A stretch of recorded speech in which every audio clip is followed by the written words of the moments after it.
have like almost no capacity to tolerate even the merest uncertainty or unpredictability. And to me, that is a world which needs spiritual surrender and spiritual pathways more than ever before. Is that why you include mindfulness in Well, dopamine? yeah, I mean, mindfulness is something that's been completely integrated into social emotional learning, into mental health and well-being, into psychiatric care. So, I mean, I think mindfulness has almost become secularized, at least the way that it's often taught and used now.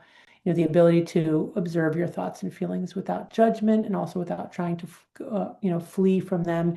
As you know better than I, it's been adapted from Eastern traditions like Buddhism. um, but it's interesting the way that at least Western versions, primarily Western versions of mindfulness, are often devoid or separated from spirituality or more sort of, let's say, theistic conceptualizations of their underlying purpose. I'm curious what your thoughts are about that. Yeah, I learned recently that now we have the first generation mindfulness, MBSR, John Kabat-Zinn work. Then we have second generation, loving kindness, compassion. Then we have third generation, the wisdom traditions. More so, there's not much work on the third generation mindfulness at all. The work I'm doing is actually on the personal research side, is about how do we make mindfulness, the real traditional aspects of mindfulness, open to the public in a way Mhm. that's actually beneficial because we don't have any long-term successful outcomes, right? Mhm. Mental health outcomes last for 2 months to 6 months at this point. So how do Mhm. we expand that? So I'm curious also, like with dopamine and spirituality, is there any study about that? How do you expand mental health outcomes so it actually lasts? Well, I mean, those are two questions. Uh-huh. How do you expand mental health outcomes so it actually lasts? I mean, I have some thoughts about that. I think one of the reasons that Alcoholics Anonymous and other 12-step groups work is because they are a spiritual pathway that becomes embedded in a person's life, and also the sober social network that's made accessible through participation in 12 steps becomes then part of the community. And that has much more potential staying power. You embed it in your life, you build your community around it. It's a higher spiritual pathway than like what I could prescribe, or, even a long-term individual psychotherapy relies on this medical infrastructure. You have to come in and see me, insurance is there or payment.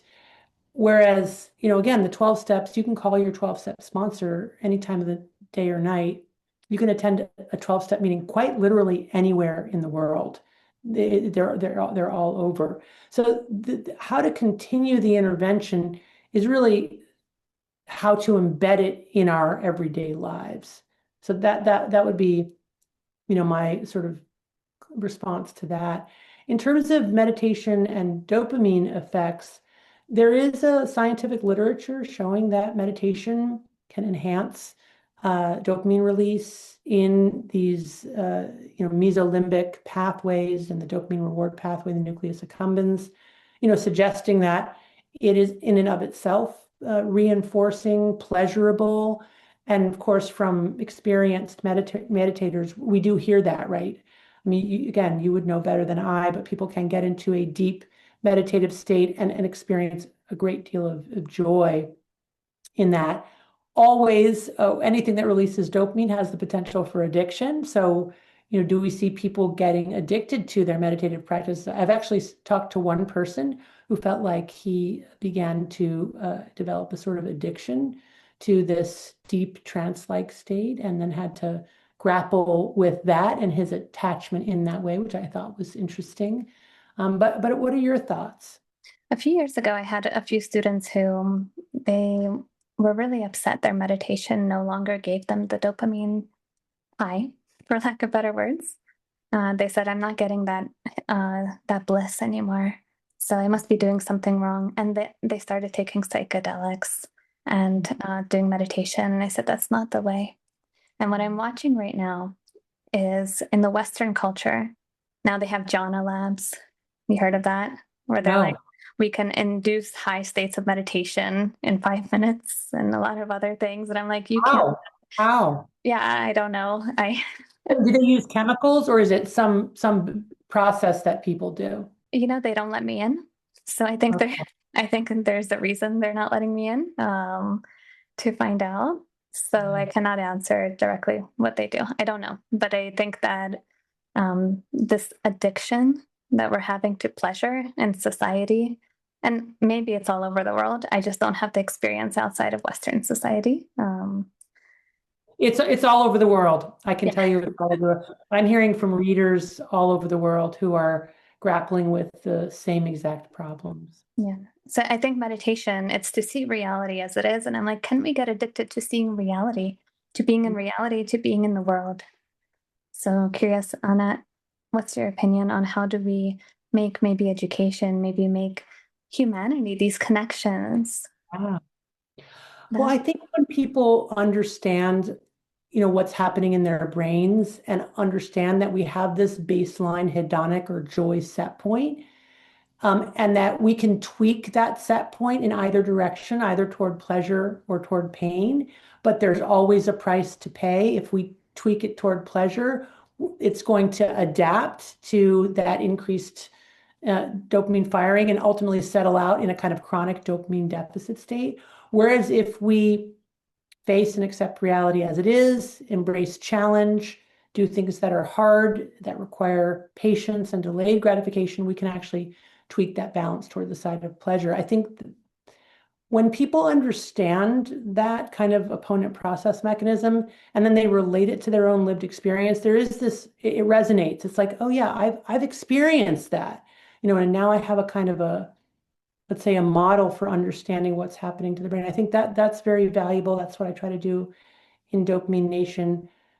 But even more so, it just is so fascinating how we're just reflexively wired to approach pleasure and avoid pain and to try to get as much pleasure as we can and to try so hard to avoid pain. But it doesn't lead us to where we want to go.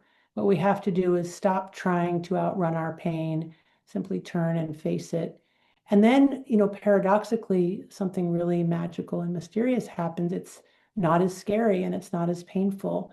And we do, I think, achieve that kind of angle of repose or that kind of being able to really settle into our lives in a kind of a peaceful and serene way that we can never achieve as long as we're trying to outrun that pain. But I am really intrigued by, the folks that you work with who get that sort of bliss initially from meditation, probably, dopamine mediated in part, but then the brain adapts, it stops being as intensely pleasurable. And then you're left with how do I get somebody to continue to do the practice? And I'm curious, what do you say to them? I mean, do you say to them, just keep doing the practice, it will come back, or just keep doing the practice, you know, even though there's never going to be that same kind of bliss there, or do you say do some other practice? so I tell them, do you ever feel happiness? And they say yes. I say, does it last? They say no. I say, do you ever feel suffering? They say yes. Or difficulty. I define suffering as just any difficulty in our life during those classes. And they say yes. I said, does it last? They say no. I say, so that moment of joy that you just said that you lost, is that loss going to be gone forever? They said no. I said, but if you chase it, will it come back? They said, well, probably not, because anything I chase doesn't ever return. And so we go into a little hole, a little spiral until we get to curiosity. And I invite them to be curious of their experience, how it's changing moment to moment, their thoughts, their breath, their emotions. And usually those sessions, they end up crying at the end, good crying, like release. And that Yeah, comes, yeah. So I never tell them they have to keep going. I just say, let's see what happens. yeah, I love that. That's great.